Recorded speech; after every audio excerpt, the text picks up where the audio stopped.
Welcome to Ohioans Against Extremism Podcast. Oh my god, that was beautiful. I've been training for that my whole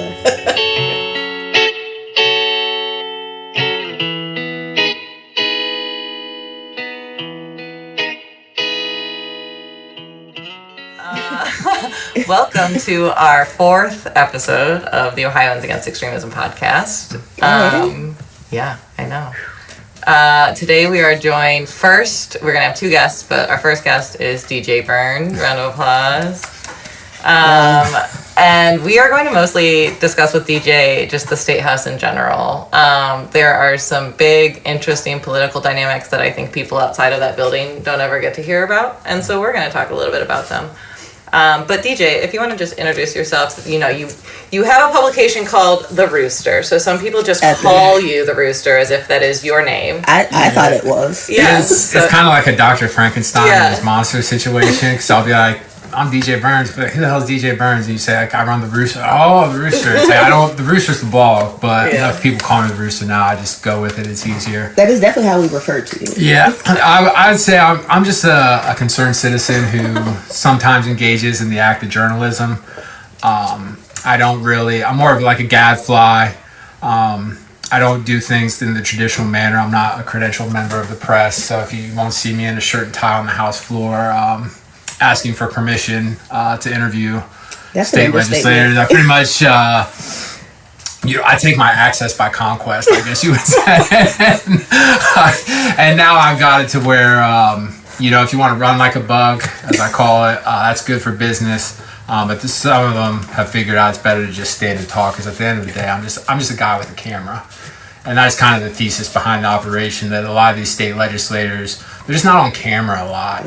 And it's one thing to read about, State Rep Bill Dean, to say, well, I don't believe that a husband can rape his wife if they live together. It's another thing to see him like cackle on video. Be like, well, somebody had to vote no, and like get upset about being questioned, and just like, well, do you think a husband can rape a wife? Well, not if they live together. To see that, I think, for better or worse, video just travels so much better, and I think it helps people for the record, to see who these people are and how a lot of them, they just don't have the juice. Well, and DJ, this isn't exactly your first foray into dealing with statehouse folks, right? So you yourself ran for office. Was that your first entrance into political work, or were you doing stuff before that? Or so like I've been politically poisoned from a very young age. My mom took me to Bill Clinton's inauguration 8 years after Reagan, George Bush. I can only imagine the psychic damage it did on her. So in high school, I was really politically involved. Dennis Kucinich, John Kerry, I was right there on the front lines when they went down. I thought the world was going to end. Then in college, I kind of just drank, party, got disillusioned, I guess, with the political process. And then an opportunity came. We had a guy that was going to run, much more qualified than me, much more connected to the community. He dropped out, and it was the year 2019 or 2018. They were trying to challenge in all 99 seats.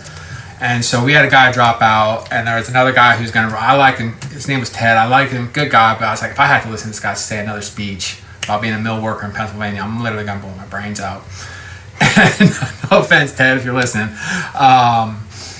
And so I was like, I'll do it. Like, I got nothing better to do. I'll do it. I was at the point, I was working 11 Warriors at the time. I was like, how can I just put my boss in a barrel of acid and put him out in the desert and get away with it? And that's just not a healthy place to be. So I quit my job, ran against Jenna Powell, who is quite the figure up there in her own right. She was aligned with Larry Householder.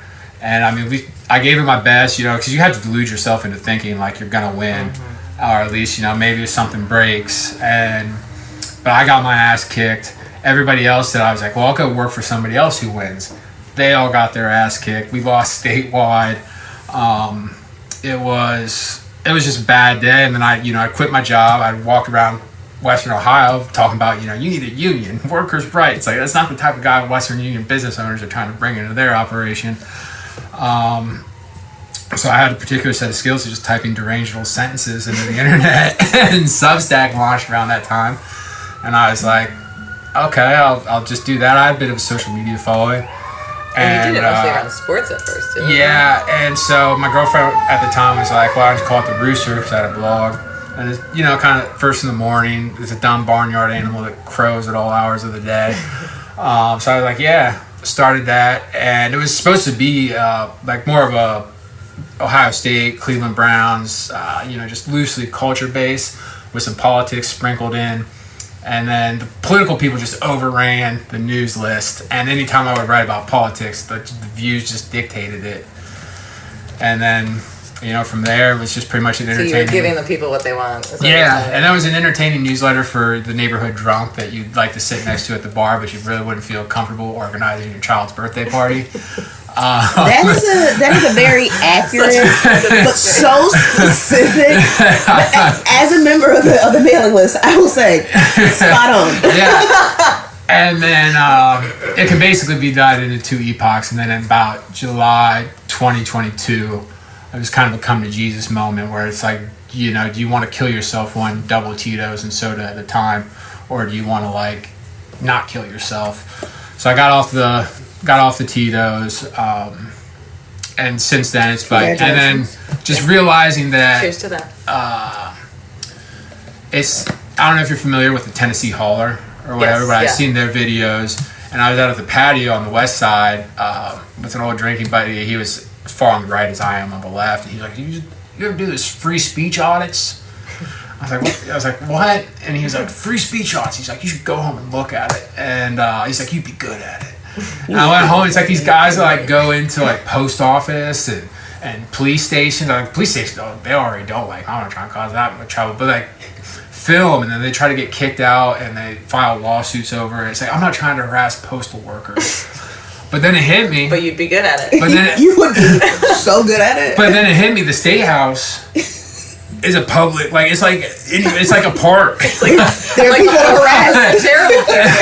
And there are terrible people that you can harass, and everybody, political persuasion, left For and legal right. reasons, I'm going to say, would you describe what you do as harassment? No, or? I mean, I walk a fine. I'm a habitual line stepper. I wouldn't say I was like, but I could harass if you really want me to harass. I could. No, do that, we don't want you. That would be extreme. Yeah, that would be extreme, but and that is what we are against. Most people don't like politicians, and they can understand if you're just being in a respectful manner, and they're talking like you're not at the grocery store, you're not at their house, you're not busting them out. Although I bust Matt Huffman up in the bathroom if I could.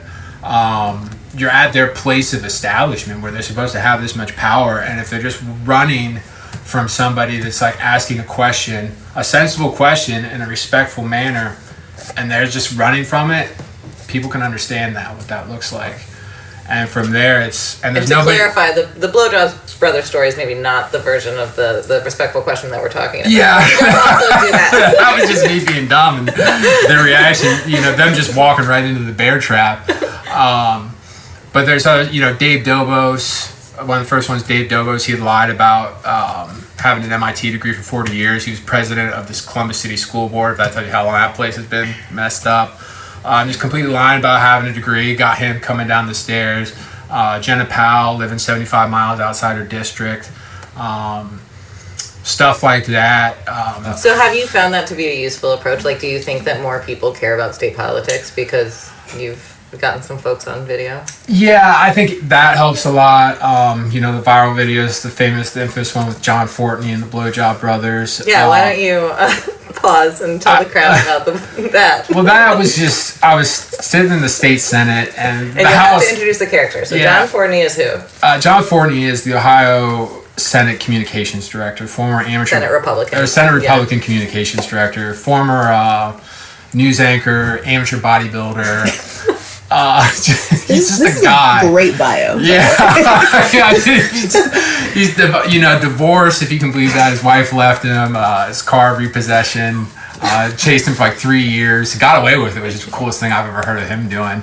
But I was standing in the Senate there one day, and Fortney and Matt Huffman, I call him Tim McVeigh Jr., the Senate president, they were walking in and there's this famous drill tweet. It's like, you know, you see two guys in any context. It's like, well, it's the Blowjob Brothers. That's what I hit him with. And Fortney, like, it was all, you know. So imagine this, because there's video. Yeah, it's dead in the Senate. So, like, people, you know, it looks like a much more regal establishment than it is. And if they would have just been like, well, you know, all right, whatever, man, and just kept walking, it wouldn't have been nearly as funny. But Fortney starts blinking. He starts like chomping his lips. And the Sergeant at Arms, he took a friendly fire because a lot of people thought he was a blowjob brother because he was like, you know, what'd you say? I was making a joke. He's like, you gotta go. So that stuff I found like. So to just recap that story. Yeah. So DJ was sitting in the Senate floor and had his camera out, and the comms director for the Senate Republicans and the Senate president walk out, and DJ says to them, well, here comes the Blowjob Brothers. And then one of them tries to fight him. Yeah. Oh, that was the... Yeah, Fortney was like chomping his lips, very, like he looked like chomping like at the bit. Yeah. Okay. And so the perspective is like he's not in the shot, so it's just like your experience from DJ's perspective. That's the most viral video I've had. You know, it's gotten 4 million views, like over like 10 million views on all the platforms. But just doing stuff like that, I found like if you got to be a happy warrior about this stuff. Like the statehouse is a very grim establishment where a lot of bad things happen, especially if you're a non-white male who makes under $250,000 a year. You're having a bad time at the statehouse generally. So I try to keep my humor, and I've found that travels further than the fire and brimstone lectures, and trying to find the humor and a different angle than just the mundane standard media operation. And the business lines keep climbing. As you know, it's healthy you quit drinking vodka every day and being an idiot. But well, and speaking of John Forney, he produces the Senate President's podcast. So they also have a podcast. Yeah, they have a podcast, and it's really a propaganda operation. It's really state media, and they have 114 views on average. Like I've requested. I'm gonna throw out a wild bit of bait, right? Oh no, go ahead. I mean, because if the entire purpose of their platform should be to respond to the people, we would love a responding episode. Let's have a podcast fight. I mean, not a fight, right? Like a rap battle, but a podcast fight. But I mean, we've got bars, but no, like seriously, I think that we have an opportunity here to engage in a way that could be civil if they're capable of being civil, and yeah, we are. I'm gonna go ahead and call them out. So we're gonna say what we're gonna say because we say it like we say it, and I would like to hear what they have to say in response. So when we talk about some of these acts, and we'll get into like why we are characterizing these people the way that they are, and this is more about like how they're showing up in the representation of people, not like their actual like ridiculous lives. But you know, what do you have to say for yourself?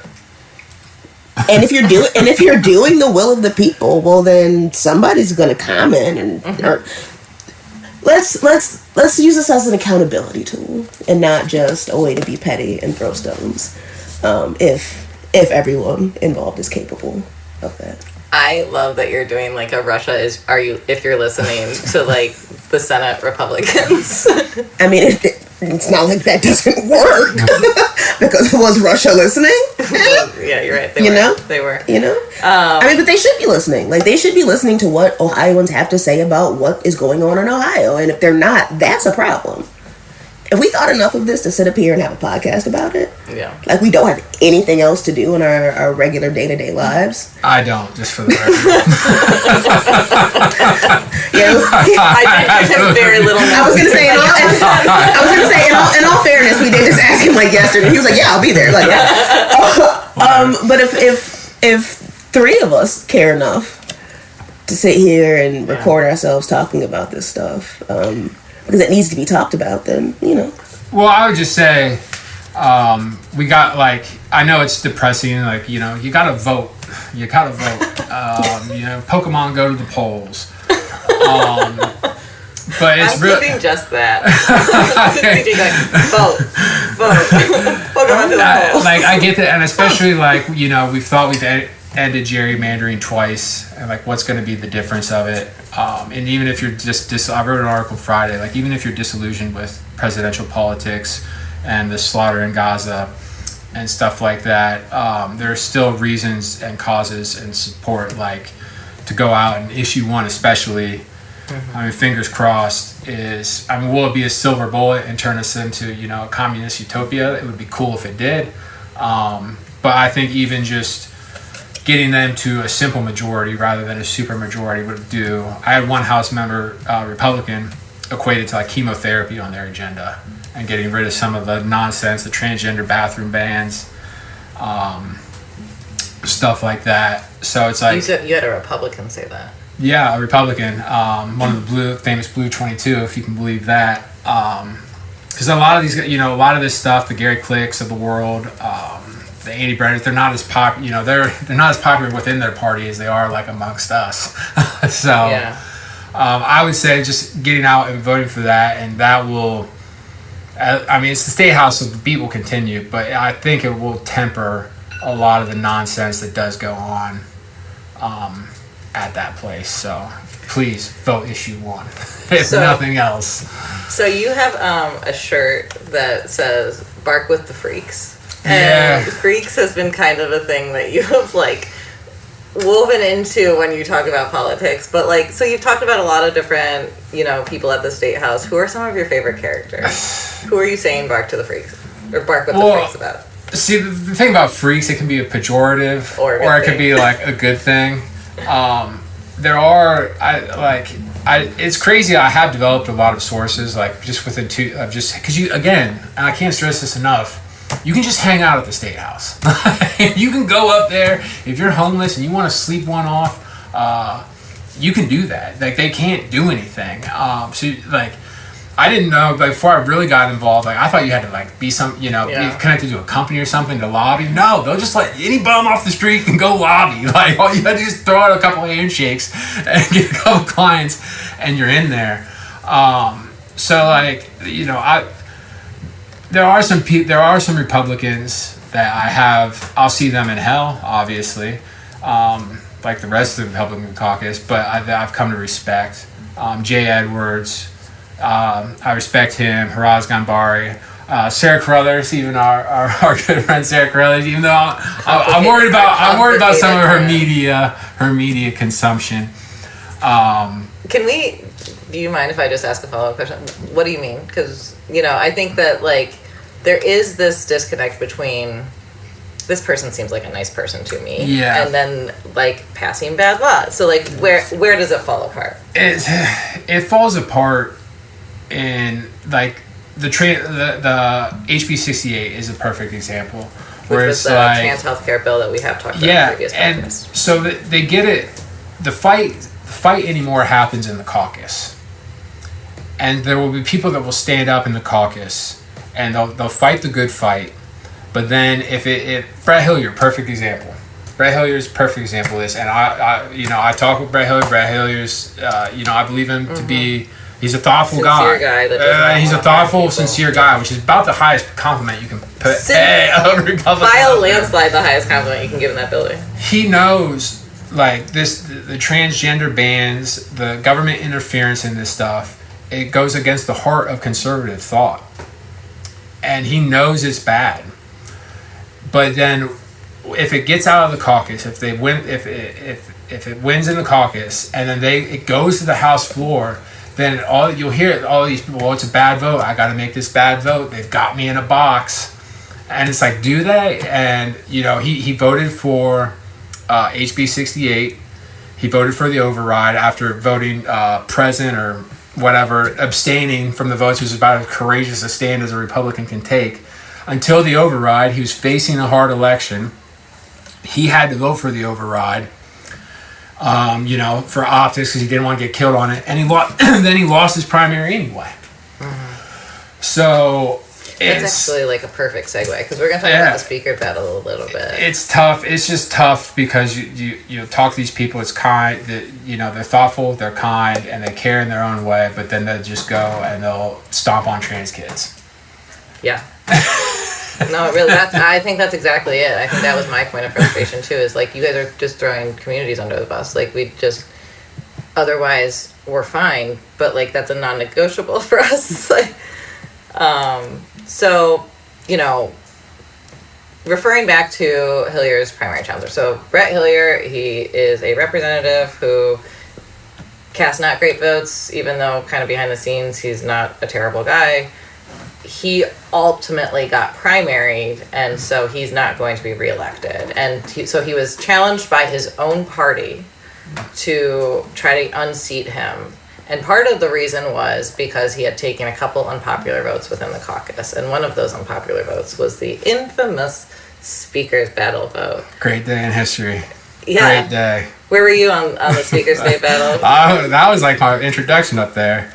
Because I had like reported, I was like, this is in flux. Had sources on both sides saying it was in flux. And I was like sitting up there. I was like, nobody knew who the hell I was really at the time.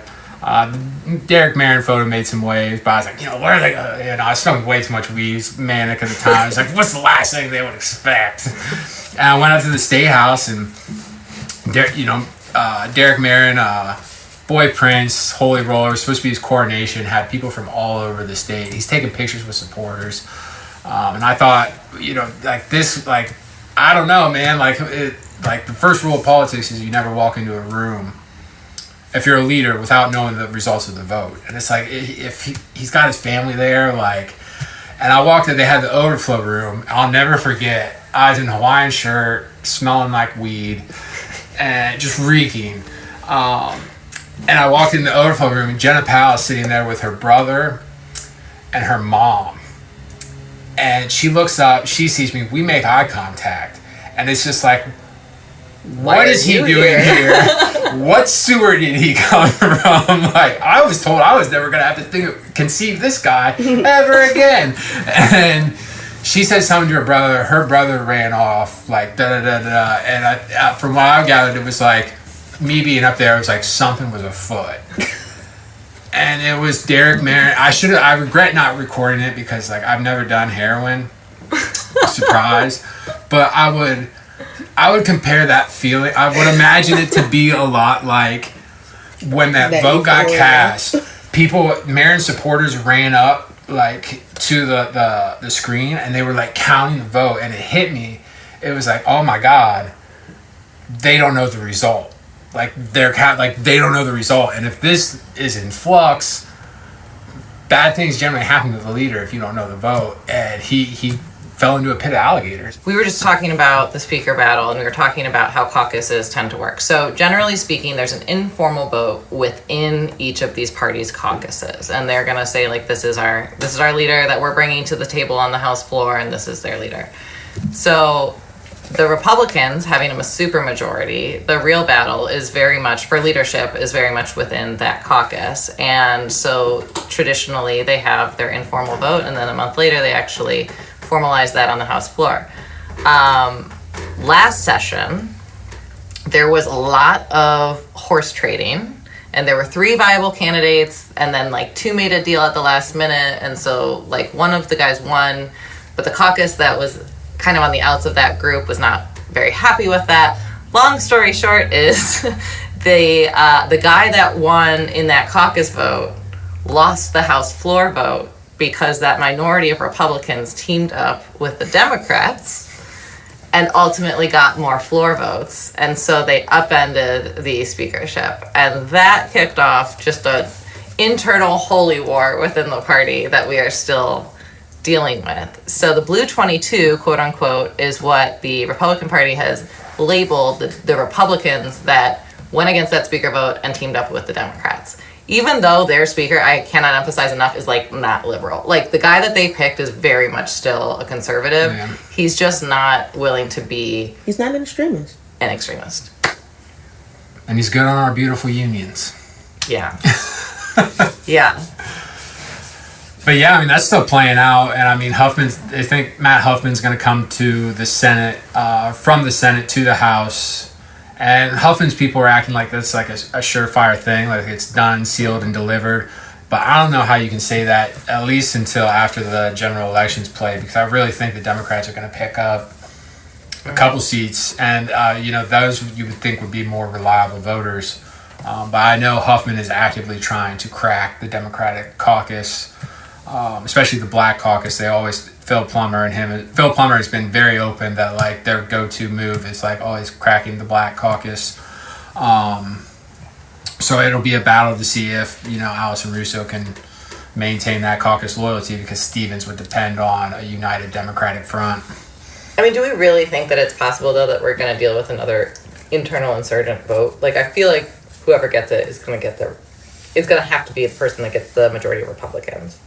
Yeah, that will be the key to see how many people stay loyal to Stevens, because he lost five supporters in the primaries last March. That was considered a critical blow, and it was over. And of that was the Hillier one that we were just mentioning, the guy that... Yeah, Hillier's loss separated from a good night for Stevens' side from a great night. So they lost 4. But Morgan Trow, who's one of the best reporters up there, she reported shortly after that Stevens has won over some people that traditionally had voted for Marin. A guy like Jim Hoops would be critical to watch. I used to work for Jim Hoops. Yeah, he seems like an alright guy. He's he's a decent person, but also he votes terribly. Yeah. And so I don't know at this point, if there is, if Huffman wins it in the caucus, then I don't see many people betraying Huffman on the floor like they did Marin, because Marin is just a stooge and Huffman is actually a competent political operator. And to give more context maybe to the players involved here, so Marin was kind of just some other rep. He's from sort of a political powerful family in the Toledo area, but he didn't have a position of leadership. Matt Huffman is the current Senate president, who has his propaganda arm we discussed earlier and has a lot of money in his coffers that he's been able to donate to candidates in the House. So he's moving from the Senate to the House because of term limits. He's trying to immediately become the Speaker of the House. And he is giving campaign donations out of his deep coffers to people to kind of shore up his votes for speakership. Yeah. And it will be funny if we pass issue 1 and then Huffman has to deal with, a dampened caucus in that regard starting in 2027. But if Huffman wins and then he has Rob McCauley as Senate president in the Senate, it's going to be, the special interests are going to be running the state house more than they even do, which is I might have to move to Cuba or something if that happens. We'll see. Right. But I mean, that's a fight to especially watching during the lame duck session. It's a pretty good lesson, I think, in consolidated power, because it's when the home team is, half of the Supreme Court justices, most of the statewide offices, and then Matt Huffman kind of being a dictator within the state house, and then he has a friendly Senate president as well. It becomes the Matt Huffman show. Yeah. The good news is, I will say what I've learned is the Republicans all hate each other. Yeah, why do you think people still... I was going to ask you this actually. Why do you think they still tell you things? They tell me... Well, some of them tell me things because they want me to be their friend. And, which is cool. And others, I think it's a begrudging respect where it's just a lot easier to just deal with me and try to play me off with crumbs. But it's always, I equate it to cliques in high school at the lunch table. And it's even the popular people, even the popular girls, mean girls, there were cliques within the mean girls, within the plastics. And these guys all have egos. They all have power. There's always, when people win and lose, you can always play the factions off of each other,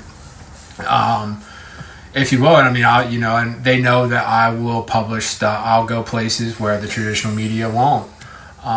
So they're, the smart ones have figured out it's better to talk to me and better to give me the lay of the land rather than do it the hard way and have me, screeching at you and calling you a pervert on TikTok or something like that. But yeah, that's what I will say. The good news is that even if they do, if issue 1 fails, these guys hate each other. There will always be factions, and they will always, till the end of the day, be at war with each other because it's just money and power. And at the end of the day, you can only get so much of your agenda through at one time. And as long as those points of conflict exist, I'll be able to make a living. So okay, wait. Actually, that reminds me, the hog voter comment you've had a couple legislators in hearings mention hog voters at this point, haven't you? Yeah. What is a hog voter? The hog voter is somebody that's going to vote for Donald Trump. So I'll give you a perfect example. I was talking to a union organizer the other day, and he goes, "Brother, the hog voters are alive and well, and they're calling like union folks, like union labor." And he's like, "I hate the statehouse crowd. They're all corrupt bums. Like I'm voting yes on issue 1. It's like Bernie Moreno sucks. I hate him. He sucks. I'm voting Sherrod." He's like, "But then I'm voting Donald Trump too." And it's kind of like, right? It's not. You had me there in the beginning. Yeah. So like the hog voter is casting something like is like a Sherrod Brown, Donald Trump type voter. How they break on issue 1 remains to be seen. But it's somebody that is like effectively angry at the establishment, and that can go at whoever they think will like tear at the norms or defend little people against the big moneyed interest, the so-called swamp. And I think that's why Donald Trump has been so effective, because I remember telling people out in Pickwood in Western Ohio, like, I agree with some of his stuff, but if you do 10 seconds of research into this guy, he's a con artist. But his brand has been able to supersede that. So hopefully, Sherrod Brown is somebody I think that will benefit from the hog voter, and Marcy Kaptur is another one too. Who's Marcy going against? Derek Merrin, coincidentally enough. So the lonely man that lost the speakership, surprise. Yeah. Oh, she stands alone. And so might get a Congress seat. So let's maybe prevent and that. it's just non-ideological people that are angry and vote and don't have and don't take them marching orders from party elites. Okay. Well, DJ, thank you so much for joining us. Thank you guys. It's been a treat. It always is. And if you don't already, you should dedefinitely subscribe. Yes, Rooster.info. It is a bright spot in my inbox every time it lands. Rooster.info. You can subscribe for free. Rooster_Ohio on TikTok and Twitter. Those are the big ones. So thank you guys. Thanks so much. Here are a couple quick voting reminders. The 2024 election is so important, so we just wanted to make sure everyone knows. First, early voting has started. If you haven't early voted yet, it's a great time to. And don't forget your photo ID. If you do decide to vote in person, that rule has changed, so you'll need a photo ID that is unexpired to actually cast your ballot. State ID, license, passport, military physical ID. Physical ID, not even the one that's on your phone, a physical ID. Yep. If you have any issues voting, contact 1-866-OUR-VOTE. It's a nonpartisan election protection hotline that can help you navigate that, figure out whether you are going to be able to resolve that situation and cast a ballot, or if nothing else, at least get a record of all of the problems that voters are facing and where they're happening at. We do have 2 other episodes that we did of our podcast where we covered the election a little bit more specifically. Episode 2, we talk a lot about judges and abortion rights and how our civil rights are tied to that judicial election. Episode 3, we talked a lot about extremist legislation and how, having these couple extremist lawmakers kind of poisons the well. So we encourage you to listen to those. And now is the time to do something about it. If ever there was a time to take the rage and the fury and the confusion that you feel after listening to our shows, it's right now. So vote if you haven't voted. And if you have voted, thank you. I think the early voting numbers are like through the roof this year. Yeah, they're pretty high. For everybody. Yeah. So yeah, keep doing that. It makes everything easier when you've already checked that box by the time you get to election day. Yeah. So. And help your friends vote too. Throw up a little QR code. With more, the election. Oh yeah, we have a voting page. We didn't mention that yet. Oh, that's what the QR code should be too. That's a good idea.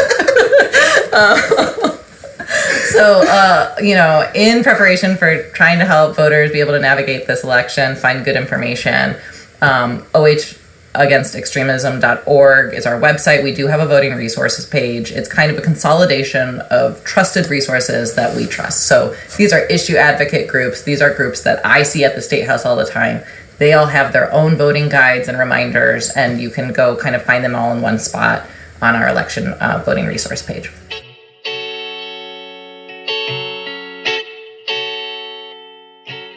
So now we've got our second guest with us, Kayla Griffin. Thank you so much for joining us. Thanks for having me. Yes, state director for All Voting is Local Ohio. But also, we'll let Kayla introduce herself. You're right. How dare I? If you want to just talk a little bit about yourself. And also just one of the things we like to do is have our guests go through sort of how you yourself got involved in the work. I think a lot of people who are deciding how to get involved, that can be a helpful context and journey. So if you want to tell a little bit about us, your organization, and sort of how you got there. So I have been with All Voting for 4 years. I started in July of 2020, if you could imagine. And that was really my head first into the deep end. But I had been sticking my toe into election protection work.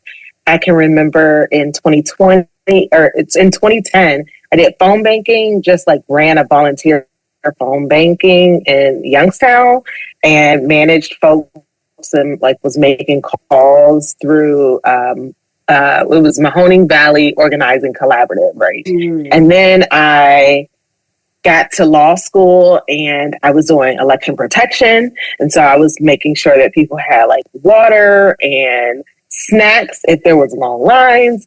And I was getting all of my friends in the Black Law Students Association, BALSA, to come out and do election protection with me.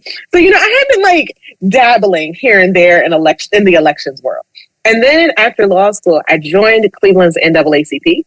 And we have a dynamic gem of an organizer. She has been doing this for decades, and her name is Angela Shute-Woodson. Mm-hmm. She was like, hey, come on, join our political action committee.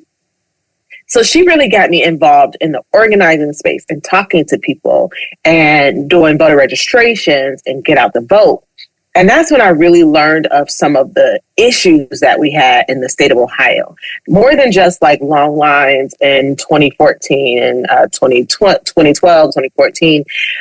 When I got into 2016 and I started really talking to people and hearing what the problems were and was starting to connect the dots between the intersectionality of gun violence and poverty and housing issues and all the things and the lack of access to the ballot, then it started to really click for me and the wheels started turning. And I was like, okay, there is something bigger in this conversation. So in 2020, when this role came up, Angie was actually the one that was like, hey, there's an opening. I really think you should apply. And at the time I was working for the city of Cleveland. I was doing local work and I'm like, I don't really know if I can do a statewide thing. I applied, got in, and literally jumped in the midst of a global pandemic, mind you. I remember this. That's a wild time. You were there. You were part of the table. And I was like, what the heck are we doing? And everybody was like, we just go. We just go. Nobody knows. Digital organizing, what is happening? So, that's when I came in. Ohio was in the midst of these crazy lawsuits around drop boxes and how people were going to access the ballot safely and securely. We were trying to raise money and pour money into the state for PPP and equipment and mask and sanitization stations and all the things. This was my crash course. And then when I started at All Voting, I had a budget of $160,000 in July. And they were like, spend it and spend it all. So I was starting to know all of the organizers and all of the people on the ground. I was like, hey, do you need money? Do you need money? I got money. I was like, here we are. I'm dealing this. Well, and literally, and Kayla, correct me if I'm wrong, but I think we ended up with some of that money going towards regional leads for some of our GOTV and election protection, right? So like we were building kind of an infrastructure in real time, and that money was what we used to do it. I remember we were pumped about that. Yeah, pay people, pay people what they're worth. Pay people what they're worth. Give people some money and tell them to like, hey, go out and figure it out. Get us some people, get us some volunteers on the ground, but like. Yeah, we were able to really fund some folks, and we've continued that model and process. That's awesome. Cool. Talk about All Voting is Local as an organization a little bit. So, like, you guys do voting rights stuff, but, like, maybe people are probably less familiar. Yeah, probably intentionally so. So, All Voting is an organization where we really work at the grass tops level. We don't tend to work with people and like mobilizing people. Our work is focused primarily on eliminating barriers to the ballot box. And the people and decision makers who erect those barriers, they are often our state lawmakers. And sometimes on the county level, the people who are running the election.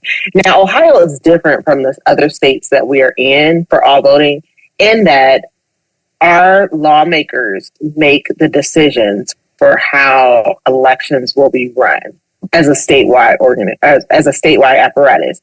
In the other states that we're in, Michigan, Wisconsin, PA, as the Midwest ones, including Ohio, those are 4 Midwest states, those decisions are made on the local level.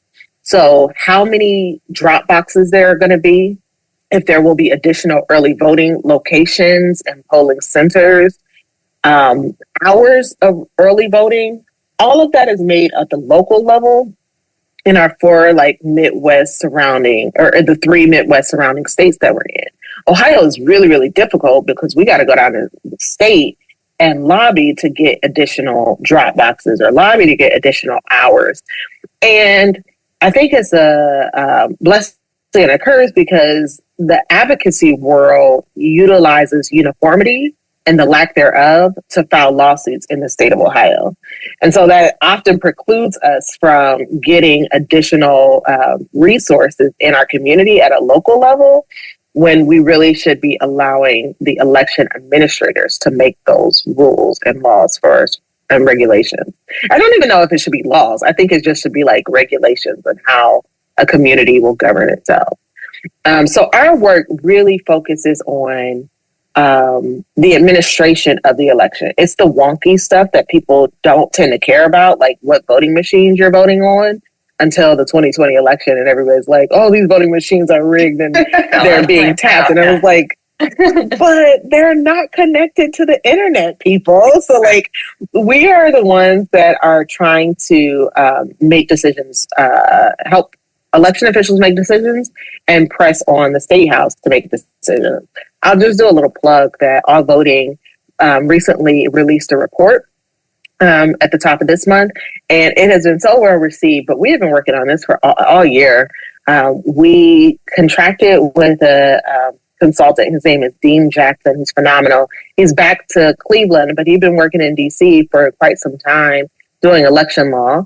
And he was able to talk to election officials all across the state. So it was not homogenous. I mean, he talked to people in small counties, large counties, rural counties, urban counties, and folks who work in the election spaces. So advocates, political wonks, people who are, making up policy. And we were able to get a really robust report around all of the issues that they face, because often they are not consulted with when our state house is making rules and making laws. And they're often put in a really precarious situation because they are bureaucrats. They carry out the administration of the duties and the laws. They don't really have much of a say in how those laws are crafted. And that's one of the interesting things about like our democracy writ large is that we have separate branches of government. I know your listeners already know this, but like we have separate branches of government for a reason. Like our lawmakers make the laws, but the executive function is to execute on them. And oftentimes the lawmakers making the laws are not talking to the executives to know how it's going to be carried out or if it can be carried out. And I think that's what we're seeing a lot of in the state of Ohio, that a lot of anti-democratic, like small d democratic laws are being pushed in the state house. And the state house, they're listening to folks who are election deniers. They're listening to people who have really extreme views around what democracy should look like. They're listening to people who don't have any background in elections, election security, cybersecurity, but they're the ones that are crafting these laws, and then they're expecting administrators and the executive function to carry them out. And they're like, how, Sway? Like, how are we supposed to do this? Well, and I think that's like a good point too, because, you know, one thing that bothers me in like political land that just doesn't line up with people who work in policy and government, which is the like that bureaucrat is a dirty word, you know, like they're like, oh, these government bureaucrats, they're unaccountable, blah, blah, blah, blah. Like that really just means that they are not political beasts. Like they aren't worried about their campaign fund. They aren't worried about, you know, pandering to voters. Like they are people that come in to work and try to execute their job, which is to run, in this case, to run elections. And like they are less concerned about party politics, which I think is a very good thing. So I tend to get really defensive when people start talking about bureaucrats. I mean, I thought I was going to be a career bureaucrat. So I'm with you. Like, I was like, oh, I'm just going to retire from public service and I'm going to have a really nice Opers and I'm going to be at my Ohio retirement. So I too, like, I have a thing and a soft spot for bureaucrats. I mean, that sounds like a pretty cushy life. Why did you give it up for this life of chaos and madness and uncertainty? Because I'm an advocate at heart and I want to see change. And so if you are going to be a true bureaucrat, you really have to be disconnected and you just kind of follow the rules and the regulations. And rules and regulations never really sat well with me. So like I went to school, like I went to law school and I was like, oh, I'm going to be a public defender for like juveniles. And then the first semester I was like, oh, I'm not going to be able to do this because the system is the problem and we have to bust the system up, right? And so when I was like trying to figure out what I was going to do. We've never bonded about our shared almost public defender's life. I didn't realize we had that mentality. Yeah, that was my whole, like, through elementary, I always tell people, I'm going to be a public defender. Like, I knew I was going to be a lawyer and I was going to be defending the people. Like, that was going to be my job, right? And I was going to do it and I was going to retire for that. And did. Well, yeah. Level. That's why I still have a soft spot for, like, the bureaucrat. Because, so when I got to school, I was like, I can't do this. And then I was like, well, I need to work on the preventative side. Like, I need to change the systems so that there's an analogy that I've heard utilized in various spaces. You can say fish or you could say babies, but you could say, I'm at the end of the lake or the river and there are dead fish coming down the end of the river. I can try to figure out how to save the fish or I can point the finger and say the fish are doing something wrong and they should not be dying or unaliving themselves. Or I can go upstream and figure out why are the fish dying. And so when I was in law school, like my first semester, I was like, I want to go upstream and change the process of whatever's happening up here so that we don't have dead fish or dead babies down the river, right? That's why. And so I started thinking about prevention and I started thinking about policy. So I came across the Office of Juvenile Justice and Delinquency Prevention at the Department of Justice. And I was like, that's what I want to do. I want to run the office. Like, I want to be the chief administrator at the DOJ. It's still a bureaucrat. It's presidential appointment. Yeah, I was like, it's presidential appointment. So I just got to know somebody who knows somebody and then get appointed. And then, that was going to be my job. That's what I tell everybody through school. And all of the people in that office, when I was researching, they all had Masters of Public Administration degrees. So that's why I went and got the MPA, because I was like, I need to understand what is happening. And I loved it. And it made so much sense. And I'm like, okay, because in law school, they don't give you the opportunity to reimagine the law, even though this is what we're dealing with. And so funny enough, I did a CLE on Friday and after the CLE was the most riveting part and inspiring part, because I sat around with some of the professors and some of the students, and we just got an opportunity to reimagine how we can use our law degrees and what it can mean, and pour into these legal eagles, these little minds who are in their first year of law school, and say, you have an opportunity to come out of this and like take all of the things that you're learning, but like bust up the system if you want to. Like everything that we learn in law school feels very static, feels very antiquated.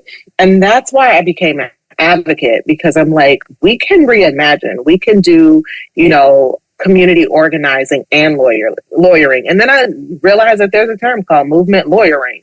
And so that's what I see my role in this, that I'm not going to the courtroom, but I'm utilizing what I learned in the spaces to try to dismantle and reconstruct democracy that looks and feels like it's inclusive for everyone.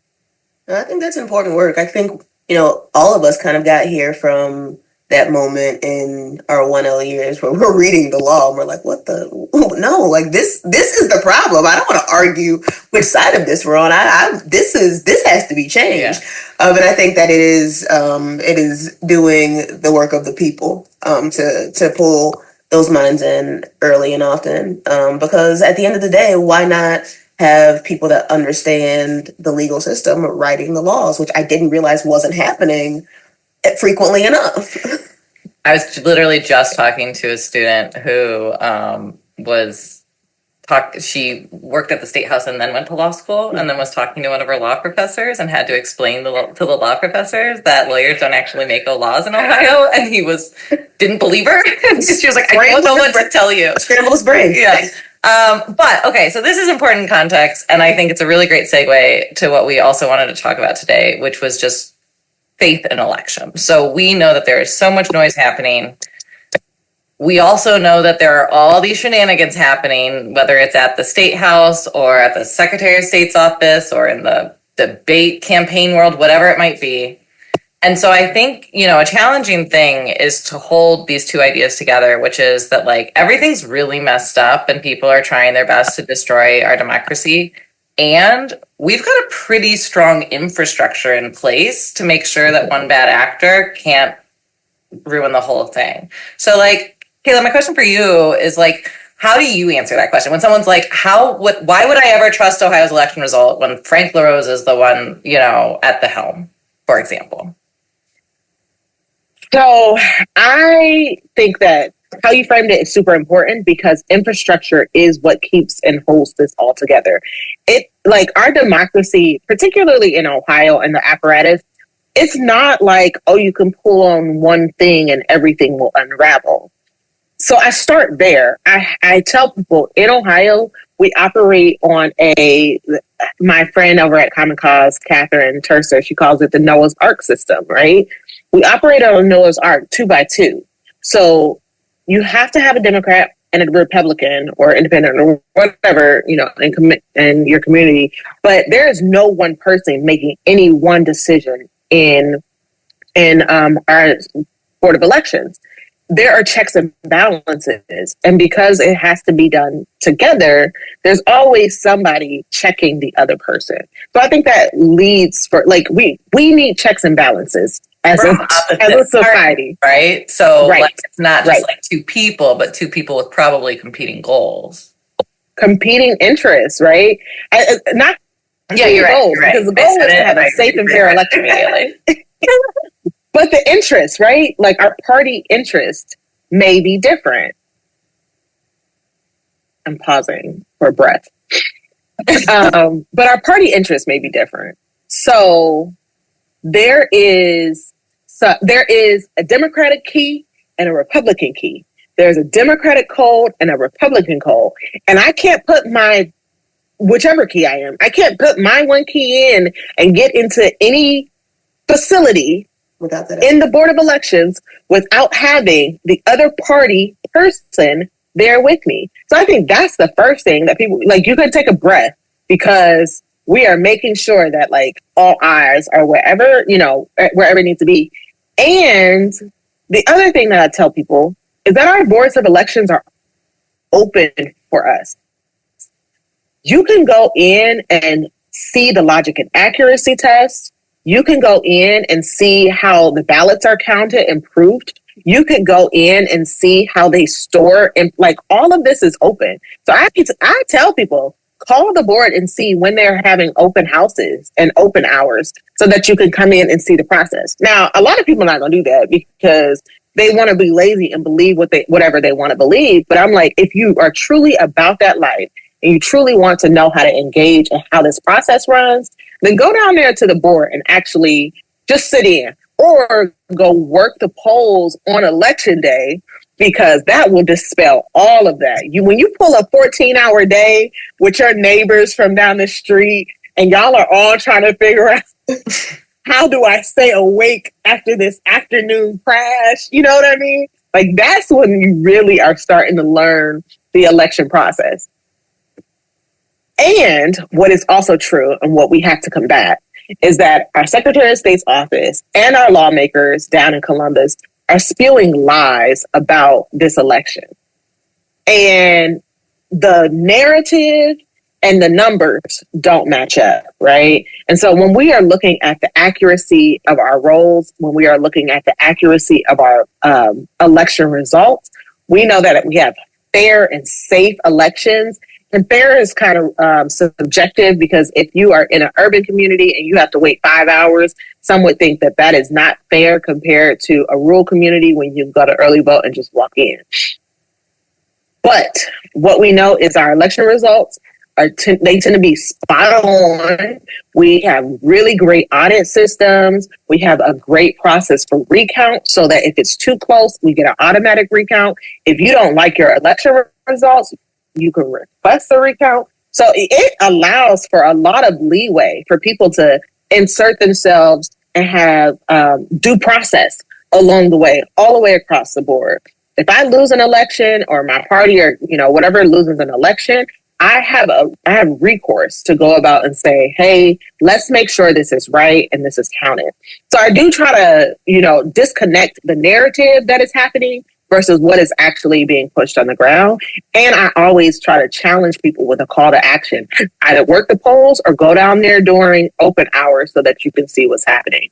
And then the last thing is that a lot of our counties are trying to digitize, so they have things online, and you can do the tutorials and just go to YouTube and find how process works.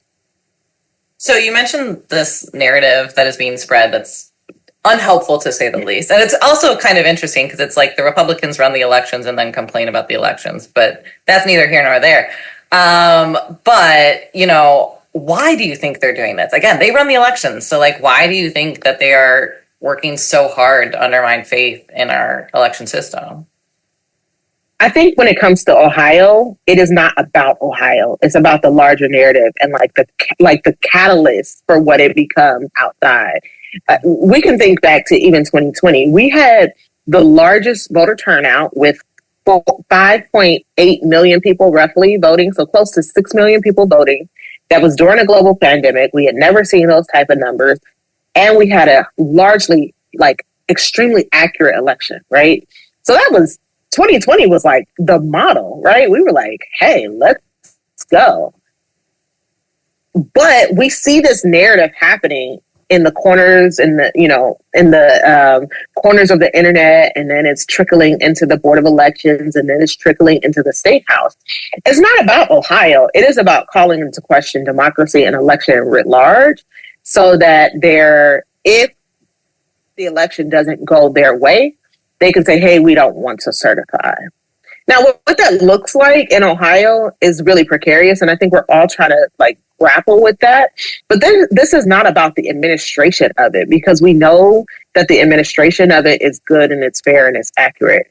It's about sowing seeds of distrust. And even if Ohio goes the way that they want, they can point to other states and say, hey, look at it there. We told you so, even if it's not happening. So I think it's a larger narrative. And I think that, we all know this, and folks in the room, that Ohio has been very quietly dismantling democracy and rolling back the provisions and the liberties that we've had when it comes to democracy. And we tend to go under the radar when we're doing it. But other states are watching Ohio and they tend to follow Ohio. And then it becomes bigger news. Mm-hmm. For instance, when Georgia passed the line warming laws that they had, and they were like, "Oh yeah, I know, we're like that's been legal here for a decade." I can understand what else is about.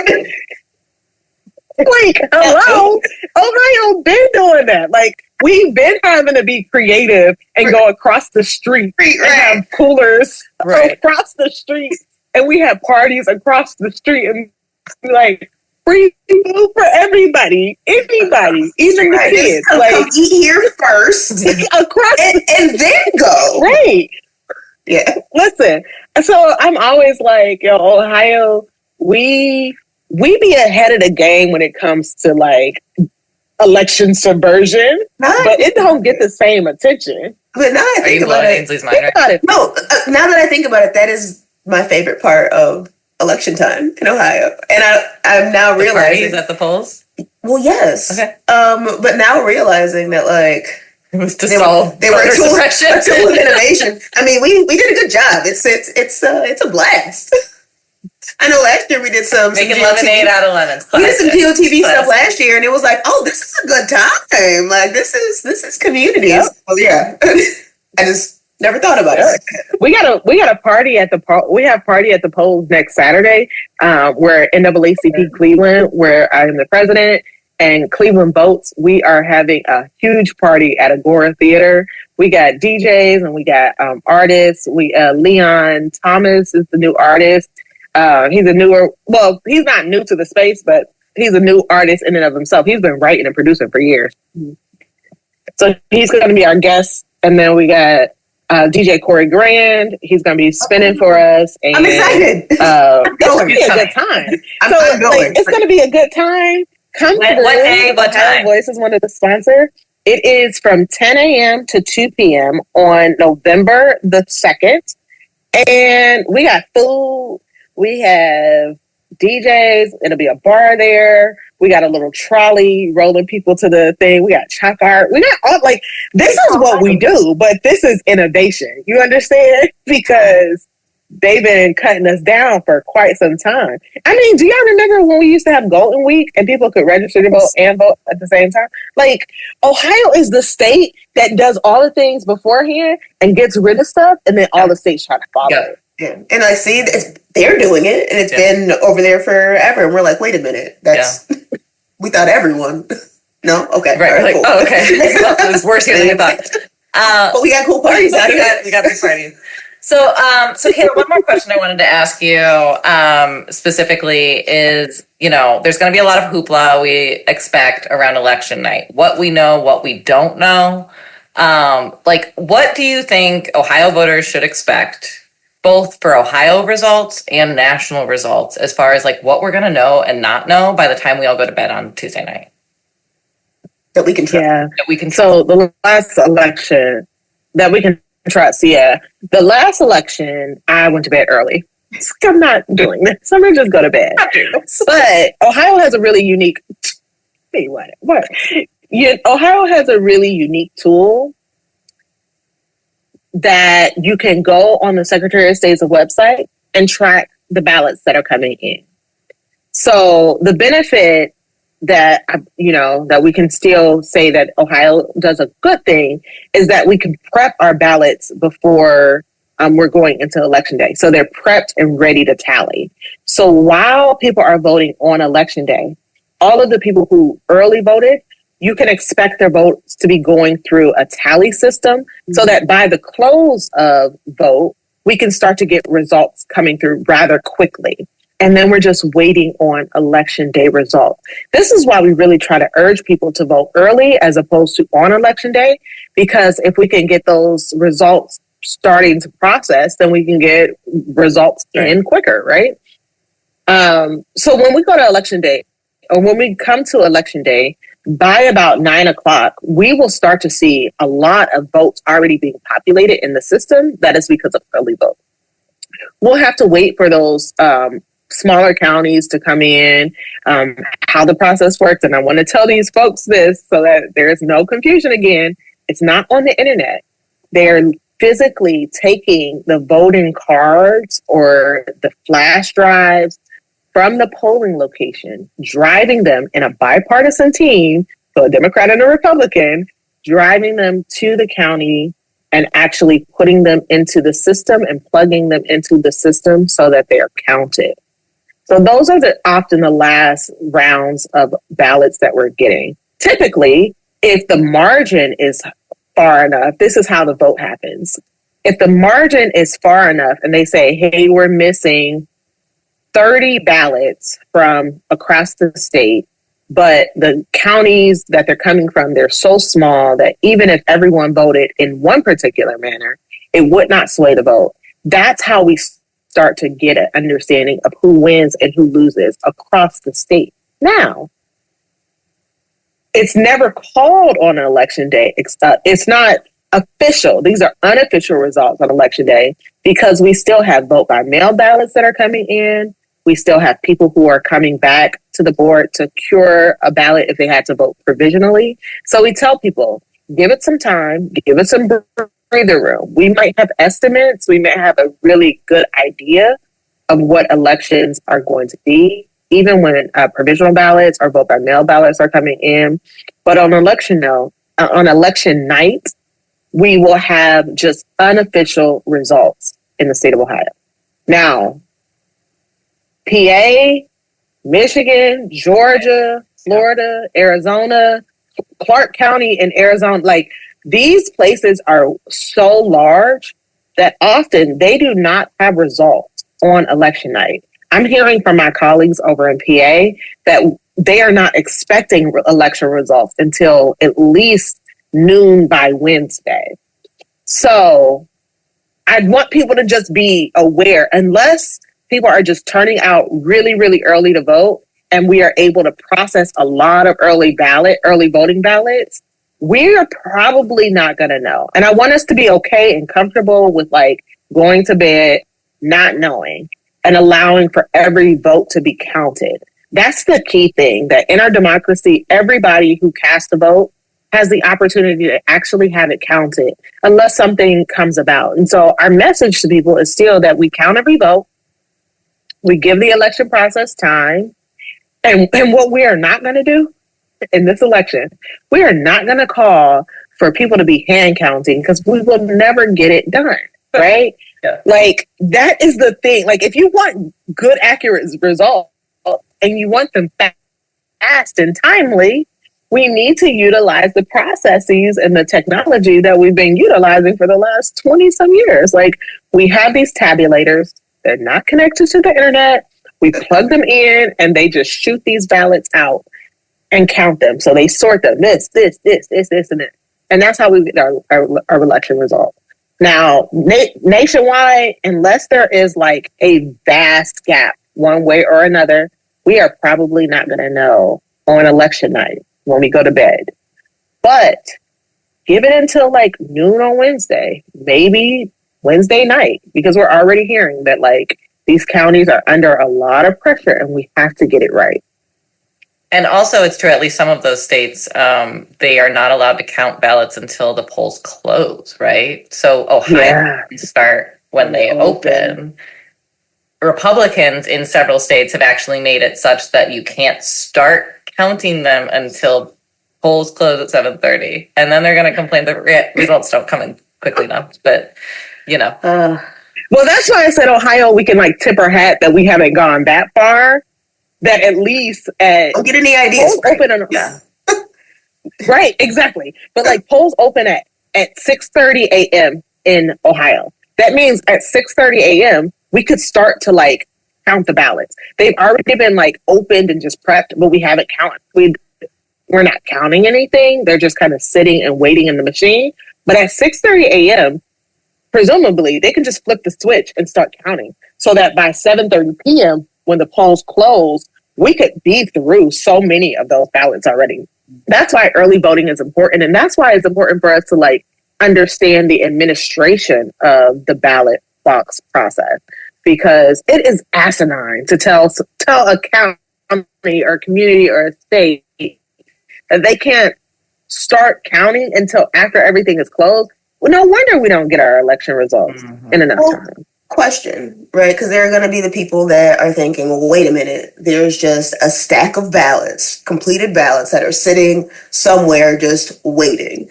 And so the idea for people that, want to find a reason to distrust this process, what can we offer? Again, two people from both parties have to lock them up.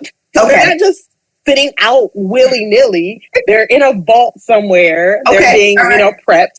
But they are locked up by the Democrat and the Republican so that nobody is tampering with them. And you can't just go in there and, do whatever. Two-party system. Noah's Ark. Look, 2 by 2. Thank you. It's in my mind. I just saw the little creepy creepster creeping in, stuffing some ballots. Stuff like well, no, but I'm just, this is the discourse that's happening, right? Yeah. And whenever there's even a window of something that is not completely put together in the way that we just did, right? Like we talked about, this two-party, two-key system in the beginning, but I think it was important to reiterate it now, just because it's no, that is what we were talking about. That is the exact thing that happens that prevents the thing that you're afraid of. Yeah. So, just bringing the dots a little closer together in my mind. Good, Ainslee, you got to make it relevant. That's all I'm here for. Kayla, thank you so much for joining us. We really appreciate it. This was a great conversation. Thanks for coming in from Detroit. Love you guys. And I'm going to be at the party. Yeah, I'm in the D. So I will see you very soon. Come through. See y'all. Bye. Thanks. All right. Well, it's been fun. We'll see you here after the election. Yeah. We will either be drinking our feelings or celebrating. I mean, probably either way, drinking our feelings. Oh, I guess you can drink good feelings. That's what I meant. Yep. So join us after the election and drink your feelings with us. Great. Bye. Bye. Well, thank you for listening to Ohioans Against Extremism Podcast. If you want more, you can check us out at ohagainstextremism.org. Follow us on Twitter, No Extremism Ohio. And stay tuned, subscribe, and feel free to donate if your pockets allow it.